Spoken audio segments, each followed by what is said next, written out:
عليك السلام ورحمة الله وبركاته. فرموا. كاغا ورجالنا كاتباش. سرچا ماگه. كاغا ورهين قوم ليش بدك شو باكا كاغا وري بياي تشاك. سلام. بلا علم كاغا وري سير ليكم والله سر هي بقران تاع ستين قشتم. هو تو شي خوي عواز اللي تو لازم قوش قازا خوي سروبيه كل ديناصور خوي. ازاني تو زور كريم. الدنيا يدمك ها. باقوم فهمي وكوري منه وعقل وشتاوني زور. ايه والله يتر هاتي مولاي جمال براس دسيني كخلفي خلا وسطك خراب تركونا بابا او احتراما بوتها منك اقصنا كما والله بلوتي كاغا ورجع تجيب مولاي كاك جمال يبرس لويه بالي اوا بو اسلوب بالي توزي مجرب ياواني الحمد لله يلا براس جمال برو سيريان باوكو كراكا كاغا وري سيريكا احترام ريس خوشويستي بالي يلا شكل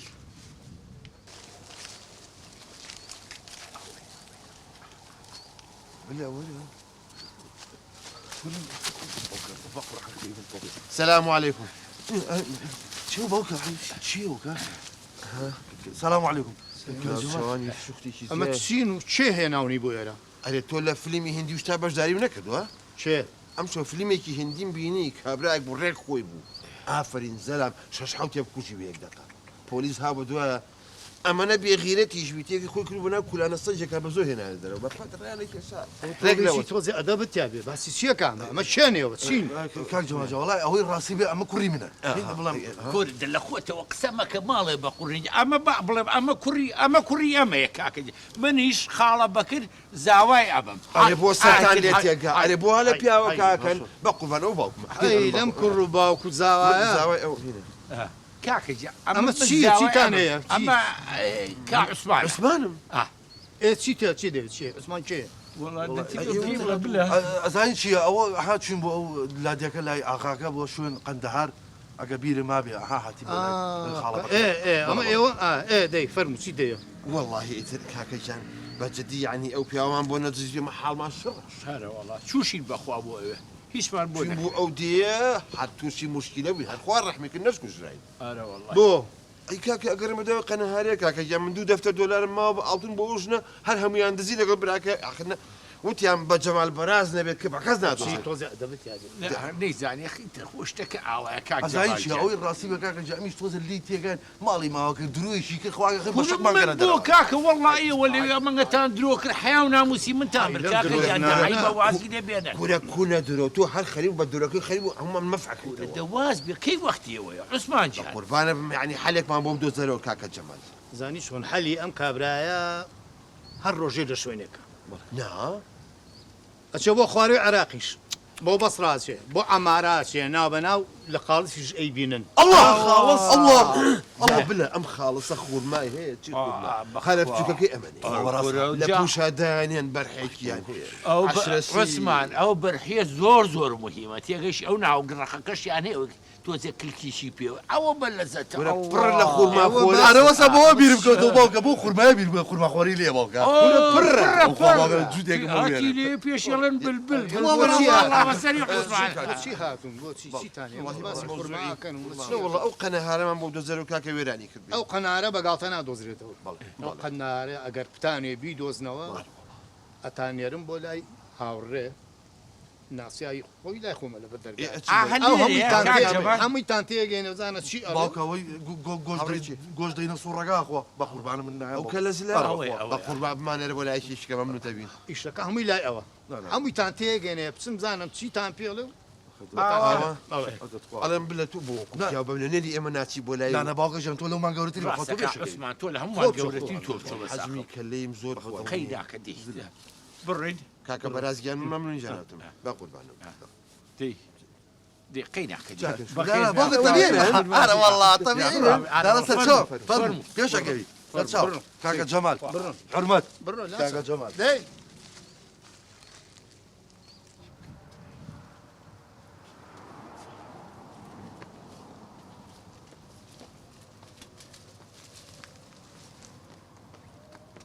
شو كنتي وكلت لي رانا وسابو كوا باوكي والله تو او نبيني اليوم شو انا هذا الشيء ياك دخل ئەها باوکە لە چۆ بەساوە ئەها ئاوەتە دەبا بڕۆ بڕۆ بڕۆ بڕۆ بڕۆ بەکر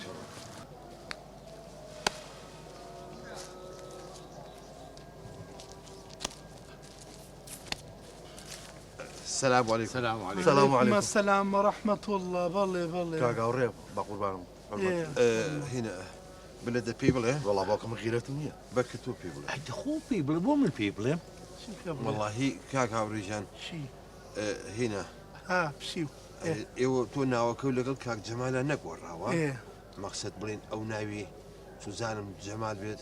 هاوڕێ بێت تۆ ناو بەراز بێ والله شكل زور جواني الله يدي عايدة بي اي فراتي قديمي بوجلش خينانوا وڵی عوتمان بۆ خۆیان ڕاستەکە ڕاستیشەکە ئەرە یەک داقە چی ڕاستەکە ماڵە بێ خۆ بەقەدە بن باڵێکە پێوە نییە باشە دەی کاکە هاوڕێژان بە قوربانە بم وەڵاهی چوینە لای کاکە جەمال وتی بچم بۆ لای کاک هاوڕێ ئەو بۆتان حلەکە يو انا كدزيكتان ليك ئەوێ وڵات چیم هەبوو بە بەڵێ، ئاڵتونیان بەڵێ. بە ئاڵتون و دزیان و بلي ڕۆشن و- بخير بين ستر بە تشاو قوربانە والله اوي شنزيكي بسبيان بوسي ورقيك آخر بۆچی سی وەرەقە عادەتۆ بابا جانا وتولي شي من شوار نفر نيرم بو اويو اترياك دنيا اوتيليانا ويتو نانخوار دنيانا ويتو حەکەم تۆ توانیت چوار نەنێری دوان بنێری با مەسرفەکەمان کەمتر بێ نا او دواني تر جيگي سيقنين او دواني تر بنيرم لقال يا باشترا ئێستا ڕوو حەکەم چەنە بینە تي سي ورقي ريك ما يدي شكو بس سي ورقة ارواتو بدە تۆ یارمەتیمان بەوە ساقم على الأقل بیکەوە 25 بۆمان بيسبين شي من كابرايكي ميزاجي يصال لوتي دقي تربيته بلن 50 ورق 25ەکە ڕازین تەواو ڕێکەوین یارمەتیەکمان بە نا سي ايشي زوريت عصبي ما كان امرو خوم نسق خوم ديما باش باشە ڕوو حەکەم باشە چاوە ڕاستەکەم تۆ بەس تووڕەمە بە سی وەرەقە والله ايه والله جا خۆ من 1 دینارم پێ نییە بلە ئەزانین چۆن تۆ حەزەکەی بیێ دوای خۆمان حساب من بیەمێ باوکە ژەن تۆ هەفتەی 5,000 مەیتێڵی باقیشی بۆ بێنێرەوە ئەم لێ چۆم وپارە بەکردە هیمخە وڵی خۆ دەزانی من 4 مانگە معاشم وە نەگرت جا 1 دیناریشم پێ نییە من ئەرێ بەکرد بەزمەکە و چۆن ناوەتەوە ئەم درۆیەکە خەریکە خوڕەکەی بەسەر ئاشت پایای ئەەکەی باشە پایای ناکەیت بەخوا ئاسیا و لێسەرمەوە تەلەفۆنی بۆ بکەم باوکە بلا بۆ خاتی خوا کاکە بسپانیان بۆ تەلەفۆنەکەی زین چۆنە ئەی تۆ ێستا وتە دینارم پێ نییە آخر کاکە ڕاستە دیدارە پێێنێ من دۆلار هەڵەگرم حەزم بە دیدار زۆڵزان باشە بە خوددا بە یارمەتی بەکرە کاکە هاوڕێکیان بە ساقی ئەو چاو وابليح پێویست بە بژاردنیش ناکاتە نە بە ساقە بم نەوەڵە ئەرەوە چیە ژمێری ماڵە بە عراقی ناوچان پیا کردووە ئەو پەری 5 وەرەقیش کەم بێ بابا جاني ماجي شكمان ويا بيبي بجرم ناكل بيتشكتان لي بلا لا كوا والله كاكا 200 دولار كم بي 600 دولار كم بي کاکە جەمال وتی ڕێک هاوڕێ بۆتان حلەکات حتا باسی وەشمان بۆ کرد باسی خوورماکەشمان بۆ کرد شاو بس ترتاو من لخزمت انا مخزمك انا إن شاء الله. قربانه من توم زور خوش باور كدونه شو خويشم بيني لغلنا فريق هوديك من بيك وقلت له لەگەڵ تۆە توزي ناكو كيش مع بخوا من نبو. ماشتم كردي تو من تەویست باوک حسون لتو بس خزمك انا شاوتان ما تكب يعني بس دڵنیابن يوم بريز بۆمانە نا وبتزديت انا وكوابي قندهار استبح حساب جينا وطواو لا طواو بڕێمە بەخوا کاک جەمال شەوتی بۆتان ئەگرم بەش میشەڵات تۆژە بۆ بەستەر چاو منیش بۆتان چی؟ بەستەر چاو بەستەر بەزەوە چەند ڕۆژی کە جوابمانی خۆمان بینەوە خەمەنە بێ بڕۆ خۆم جوابتان لێ جەرمەوانێ بڕێن بکرد دەبڕۆ کونە یاخوا بەخێر بێ کاکەڕێک پرسیار نازانم شڵی بۆیەخ پێڵاوگەی و بۆ ئاوا نا وەلیو ناگرم ئەم جارە قەی ناکات هەوڕێزلە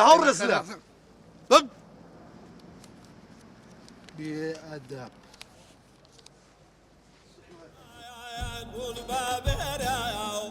قول ريحان قول بابيراو قول ريحان نجواتراو ريحان مو نيخوش تراو دوق مد داخاو دوق مد داخاو دوق مكايا كسني بيناو خاليني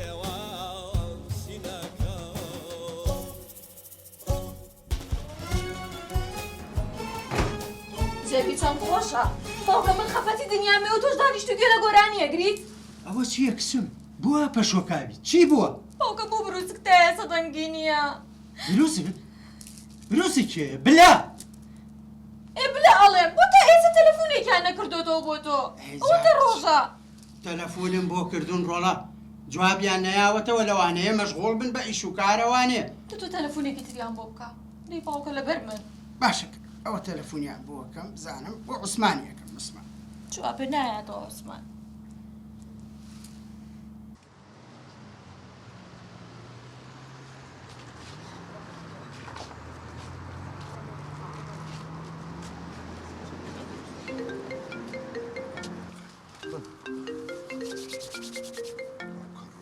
چێ باوکە ئەمزە ئاغا باوکە جوای بەڕۆ تو خوا بابەت چی جوابی ئەمە بە ساقم تووشی مشکلێکمان ئەزانین نەکا چییە؟ کاکە ڕجال یەکەم جوابی بڕوا تووشی کارە ساتێکمان نەکە وەڵا جواب نە ئەزانین چێ باوکەوە تاکیدم هەمزاغا بۆ تەلەفۆنی گرەوە وەرە کچەکەم دەیمە نمە تخوا باوکە جوای بەڕۆ ئەیشن بێنی ئەڕۆی خوارد بێنەیەم نەبێ بە ئاشدا و ئاباوتەوە هەتاکو ئەو قەنەهارە نەدۆزمەوە تۆ لز لە ژن نایت ئەی تۆ نەوە هەفتێکی داوای کچە کاکەین کاکە حیامان مەبە باکن لە خۆتۆ قسەی چێکی بابا ئێمە لەکوێ ئەوان لەکوێ جواب نایەتەوە چی بکەم نەموت باوکە گیان تۆ بوو تەلەفۆنیان بۆ بکەیتەوە زووتر تۆ هەرە و قەیناکە کچم تۆزە خۆ قورسکە خۆیان تەلەفۆنەکەن کچی من گوێی مێرێ با ئەمە ئەگەر ئەمەش نەبوو ئێخۆ دنیا نەبراوە باوکم منر بلەمەوێت ئێستا تۆ یعنی هەر بلێ دەوێ بەڵێ من بەس بلە بخۆشە شو بە کەسی تر ناکەم واڵا جوانە بلێ چوە بەدڵە تۆ سەیری کچی ئەم زەمانە یاخوا هەر قسەم نەکردایە وڵی باوکە جۆگرە بۆ قورعانەمیش نام تۆش نەبێنی وڵی لچی لێ نایی گۆرۆڵە هەتا باوک ژن نێنێ تۆ کەری کوێ وڵی نایبینیت دەبڕن وڵی من نایم بۆرە نایم نییە وڵی نایم وازی لێ بێنە بەشکوی شڵە چقەڵ بیخوا نابابە بێ بێت خەڵبەکە نایم کاکە من نایم لا حول ولا بڕە دەی سەرکەوە ناتەواو ئەجا ئەی باش چه سیارەکە لێ خوڕێ عوسمان دە تۆ پەلەمەکە کاکە بەڵ مخالەبەکە ئەیدا بابە چی فەرموو تۆ بڕۆ سەرکەوە عوسمان تۆ لە بڕۆ لۆرە ئەی چۆن گیرم خواردۆ بەدەست ئەم شێتان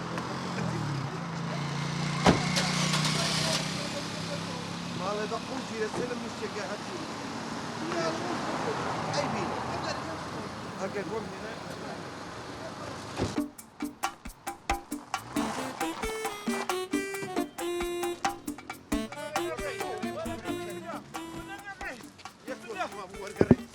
وين بس بلقي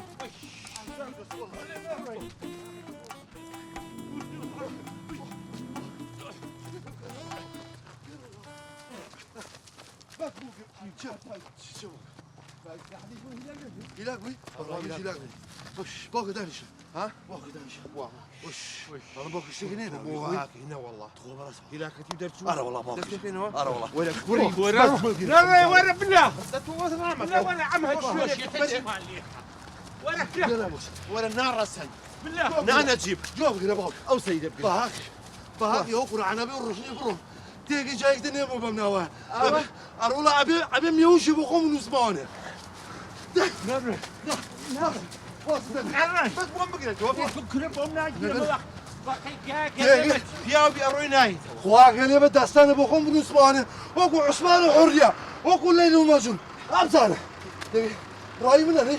راي من هني ادبسس راي من هني بروح به اذا تبوها محليك كرم هاي وضعته معلم لك دقيقه